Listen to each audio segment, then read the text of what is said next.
So I started here in Atlanta on WIGO and worked at KISS 104 twice and worked at B103 and then I worked for Radio 1 and then Chubb Rock and I got together about what, 7 years ago? Real quick, Chubb was nice enough, he had a show called has a show called Digging in the Crates. It's a weekend syndicated hip hop show where he talks about everything that he's talked about today, but with music. And the Digging in the Crates show was great. Chubb would come up to the radio station and do the show. I went to my niece's wedding in Mexico and took about a week off, and they asked Chubb to sit in for me. Chubb, I think people forgot about me because he was running things and calling Denzel Washington. And I'm like, yo, man, wait, I don't have that Rolodex. So I said, well, if you can't beat him, I said, brother, want to come and hang out with me every day up here?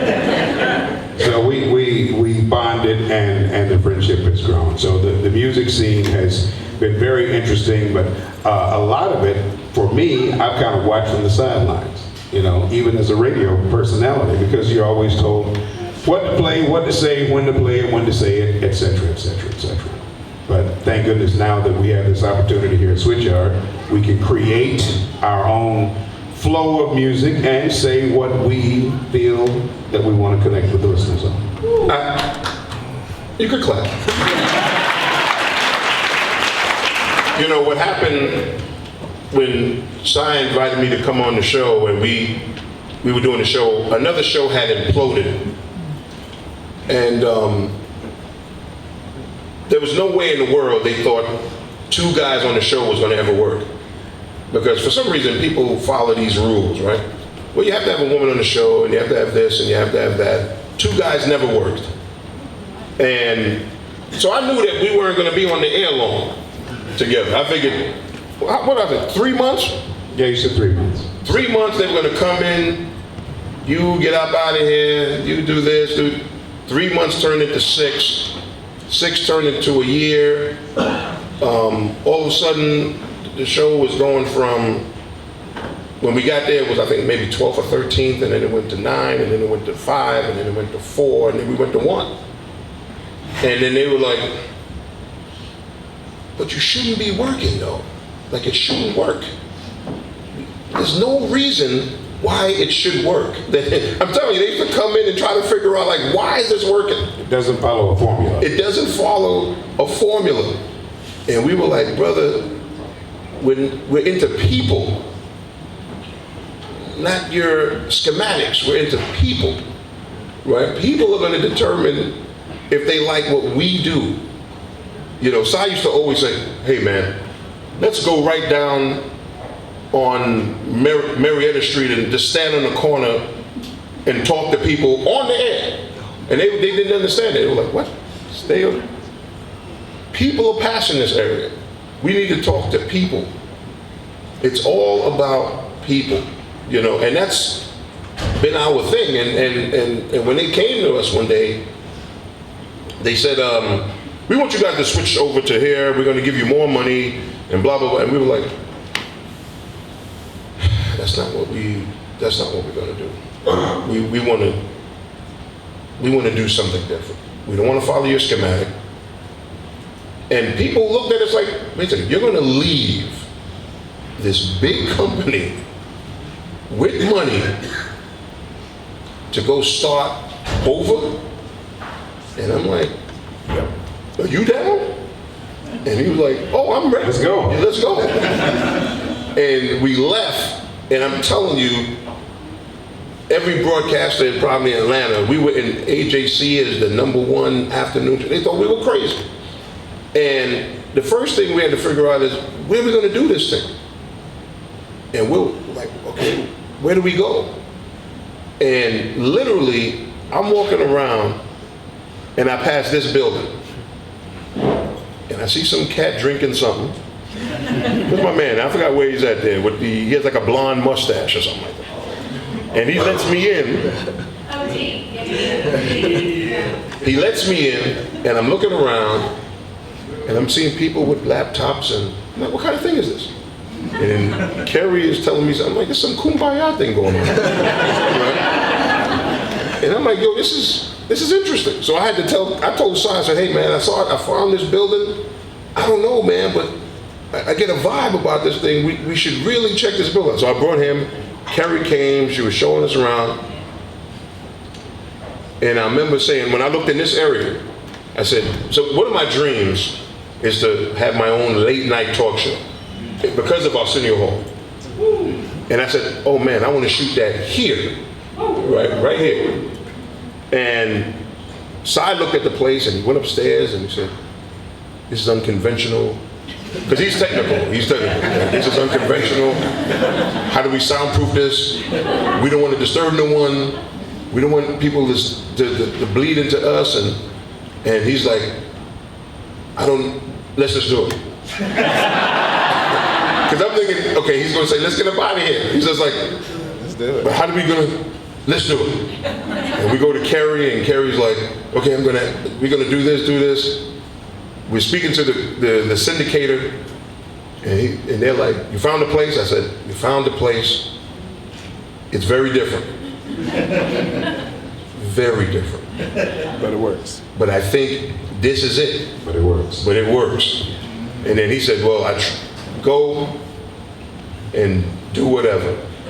And Kerry was kind to us, and Mike was kind to us, and they said, yo, you can do right here. And I kept saying to them, man, we really don't want to disturb nobody because, it is a radio show. We're going to have guests.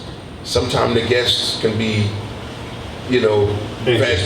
Tamar Braxton and this. And, we have serious guests on here, and they could get whatever. And it was like, and Mike was over here one day and he just said, yeah, I like this. And I'm like, I don't think you understand. And he was like, no. This is it. I think this is going to do it. And we came in nothing but kindness again, kindness of people. Because this is where it's going to be. I mean, if we're at 3 stations now, we got maybe another 3 that's about to sign on. When we get to 100 stations, and hopefully at that point, we're making tens of millions of dollars. Michael, unless he throws us out or he sells the building, we will be right here, drinking coffee. That's right. And tea. With cups with your name on it. And assorted Danishes. Because of the energy of the people, the energy of the people, and people come in and say, man, if you need anything, if there's something that I do better than you, and I'm like, of course, man, because this is what we do, but we want a bigger presence with this, and like I told you, I really want to shoot the late night talk show here that we could probably get on Bounce or one of those networks. And however, because if it wasn't for Arsenio Hall and Soul Train, we wouldn't have a shot. We just wouldn't have a shot. The Tonight Show and stuff, they weren't putting hip hop on like that, And now with the young artists and new artists don't have a chance to really get a chance to showcase their music. But the way I want to do my show is not just music. It's music or comedians or brands and people that want to make anything new that you want to showcase. You can come in the building, because that's going to be the show, in the building. Because it isn't about me. It could be anybody hosting the show. My band wouldn't be a band. It's going to be a bunch of drum machine guys like Pete Rock and Primo and stuff. So, and you cook your music there. It isn't pre-made music. It's all improv and on the beat side. So that's going to be the next thing that we're going to bother everybody here. Because this is how it should look. It should look just like this. And so, I mean, it's such a beautiful time to be alive. Like, I give you a little personal thing. So one day I'm up at this, I'm shivering, right? I'm shaking, and I'm like, and he's looking at me like, what's going on with you? I'm like, I don't know, man. And like, like that song, shaking like a Polaroid picture. And I go to the doctor and they're like, man, you got a little infection in your foot and this is what we're gonna do. We don't know if we're gonna take one of your little piggies off. And I'm like, man, is there an alternative to this? And he's like, oh, we're gonna put you on 6 weeks of antibiotics. It doesn't look as bad as I thought. And you're gonna go to this infusion center and we're gonna put a PICC line in you and you're gonna do all this thing every day, 7 days a week.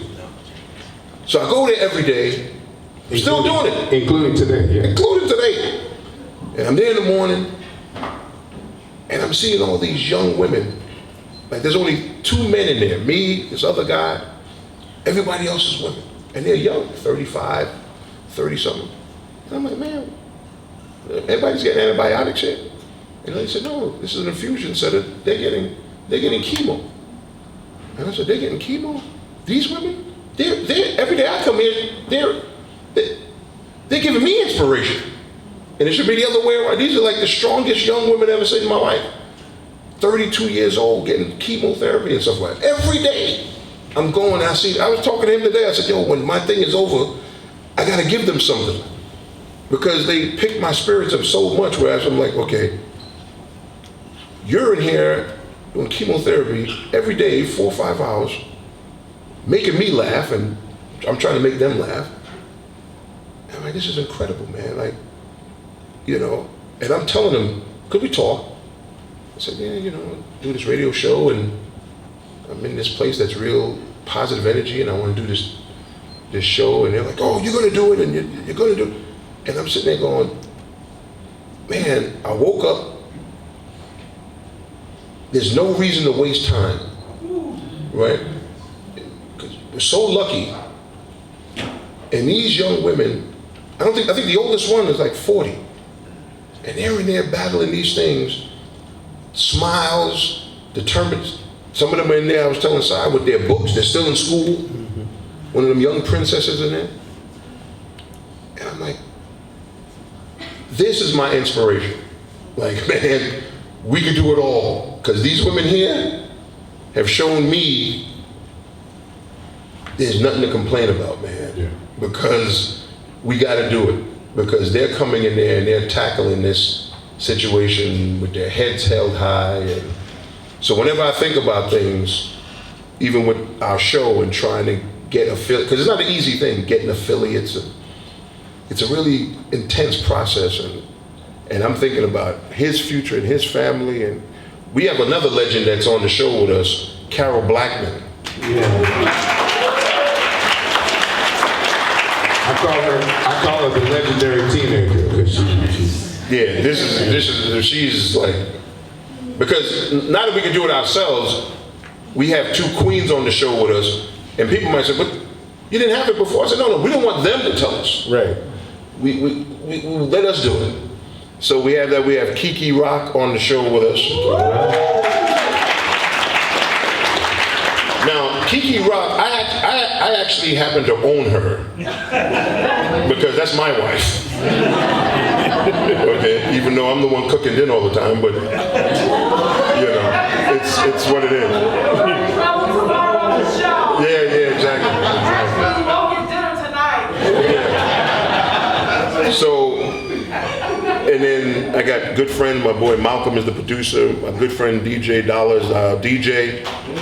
My daughter, Unique right there, is the one who bosses us around. Exactly.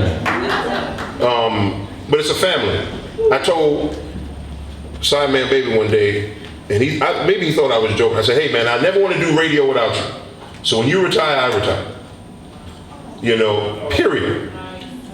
So when we decided to do the show, I was happy because I'm like, okay, if he doesn't want to do the show, then radio is done for me. I got to do something else, right? But luckily, he saw the dream that we saw, and I know it sounds funny because we're here doing Made in Atlanta series here, but a big part of the energy for our show is this building. Yeah. Right? That's why if Michael becomes a tyrant, I'm gonna kill him. Because the energy is just so incredible. And to see people working, and you see it in their eyes, they have a vision. And that's what it got to be. That's what it's about, man. Awesome.